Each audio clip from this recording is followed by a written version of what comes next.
రేపు కాలేజ్లో farewell party అమ్మా. సో టిఫిన్ ప్యాక్ చేయకు, మ్యూజిక్, డాన్స్, ఫుడ్ అక్కడే కుమ్మేస్తాం. ఓ అయితే ఫుల్ ఎంజాయ్ అనమాట. మరి అంతే కదా. ఇంకా నెక్స్ట్ ఫైనల్ ఎగ్జామ్స్ కాబట్టి రేపు ఫేర్వెల్ పార్టీ అయ్యాక మీ టీచర్స్ కాళ్ళకి దండం పెట్టుకుని వాళ్ళ ఆశీర్వాదం తీసుకో. అబ్బా అమ్మా, ఏమైందిరా? ఇంట్లో అంటే ఓకే, కానీ అలా నలుగురిలో కాళ్ళకి దండం పెట్టుకోవాలంటేనే కొంచెం ఆక్వర్డ్ ఉంటుందమ్మా. ఆక్వర్డ్ ఏంట్రా? తల్లిదండ్రుల తర్వాత నెక్స్ట్ స్థానం గురువులదే. అలాంటి గురువులకు దండం పెట్టుకుంటే ఆక్వర్డ్ ఏంటి? అవును, నేను కాదనట్లేదు, కానీ నేను ఒక్కనే అలా చేస్తే నా క్లాస్మేట్స్ వీడు ఓవరాక్షన్ అనుకుంటారేమో. అందరేమనుకుంటే మనకేంటి, మన ధర్మం మనం పాటించాలి. అయినా నాకు ఒక డౌట్ అమ్మా, పేరెంట్స్ తర్వాత నెక్స్ట్ స్థానం గురువుది అన్నావు కదా, అంటే గురువు కంటే పెద్ద స్థానం పేరెంట్స్ అన్నట్టే కదా. ఎగ్జామ్స్కి వెళ్ళకముందు ఎలాగో మీ కాళ్ళకి దండం పెట్టుకుంటున్నాము, సో మళ్ళీ టీచర్స్కి పెట్టుకోవడం అవసరమా? తల్లిదండ్రులు కనిపించినందుకు మొదటి స్థానం కొట్టేశారు. లేకపోతే నిజం చెప్పాలంటే మనని ప్రపంచానికి పరిచయం చేసి ఆ గురువుకి మొదటి స్థానం దక్కాలి. మా రోజుల్లో గురువులకు మేము చాలా మర్యాద ఇచ్చేవాళ్ళం.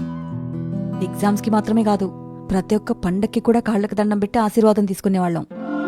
ఇప్పటి జనరేషన్ వాళ్ళకి గురువు అంటే విలువ ఉంటే కదా. కొంతమంది బుద్ధి లేని సినిమా డైరెక్టర్లు వాళ్ళ సినిమాల్లో లెక్చరర్స్ స్టూడెంట్లు ఆట పట్టించడం ఒక ట్రెండ్గా చూపించారు.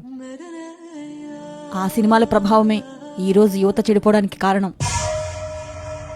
సర్లే, ఇప్పుడు అవన్నీ ఎందుకు. స్టూడెంట్ టీచర్ కాళ్ళకి దండం ఎందుకు పెట్టుకోవాలి అనడానికి నీకు ఒక బెస్ట్ ఎగ్జాంపుల్ చెప్పనా? మనం గుళ్ళోకి ఎంటర్ అవ్వక ముందు ఫస్ట్ ఏం చేస్తాము? గుడిమెట్లకి దండం పెట్టుకుంటాము. సో గుడిమెట్లు గొప్పనా లేక గుళ్ళో ఉన్న దేవుడు గొప్పనా? అదేంటి, గుడిలో దేవుడే గొప్పగా? మరి మెట్లకెందుకు దండం పెట్టుకుంటున్నాం? దేవుడి కంటే ముందు మనం గుడిమెట్లు ఎందుకు మొక్కుతామో తెలుసా? మనని ఆ దేవుడి వరకు చేర్చేది ఆ గుడిమెట్లే కాబట్టి. ఎలాగైతే ఆ గుడిమెట్లు మనల్ని ఆ గర్భగుడిలో ఉన్న దేవుడి వరకు చేరుస్తాయో, అలాగే మనం తల్లి గర్భం నుంచి బయటకొచ్చాక గురువులా భావించే టీచర్సే మనల్ని ప్రపంచంలో బ్రతకడానికి జ్ఞానం వైపు తీసుకెళ్తారు. మనని జ్ఞానం వైపుకు తీసుకెళ్లే గురువులు గుళ్ళో దేవుడి దగ్గరికి చేర్చే ఆ మెట్ల లాంటి వాళ్లే.